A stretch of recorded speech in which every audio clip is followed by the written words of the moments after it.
you guys doing? Yeah. Cameron? Good. I have to say, Brian, for those of us in New England, it's jarring to see with Aqua and orange. Well, it feels good in Aqua. I'm excited to be in Miami. We've had a really good start. Obviously, we're behind a little bit with me coming in after the game, but we've got a lot of really great people in the organization. I feel like we put together a pretty good coaching staff, and those are guys I've kind of leaned on along with Chris and our entire organization. We got a lot of great people there, so it's been a very, I wouldn't call it smooth transition, but it's been a good transition. Yeah, can you talk about how the guys from New England have, what they've done to help you so far, how having that comfort level helps you? Well, I think just kind of putting together the staff, I wanted people that are smart, that are mentally tough. I wanted that our staff to kind of reflect what I'd like to see from our team. So smart, tough guys who communicate well. I mean, we ask players to communicate, offense, defense, special teams. So our staff has to be able to communicate that way also.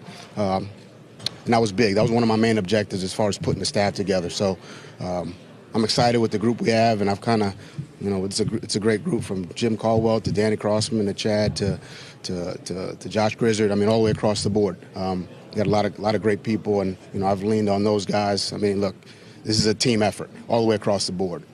You'll hear me say that on a week-to-week basis. When we're in season, I'm going to say that in the off-season as well. Right now, that team is our coaching staff, our personnel staff, and really the entire organization. Coach, you mentioned you guys are a little bit behind, but how much does it help to have some familiar faces on your staff that you're comfortable working with? I think that's very important. I think camaraderie and being able to communicate and be aligned is very important. I think that's something Chris, myself, our coaching staff, our personnel staff. I think we're aligned as far as the type of players we're looking for, the type of team we want to build, and this is obviously this week is a big part of that process. I'm sure culture is very important with that and taking over a new team.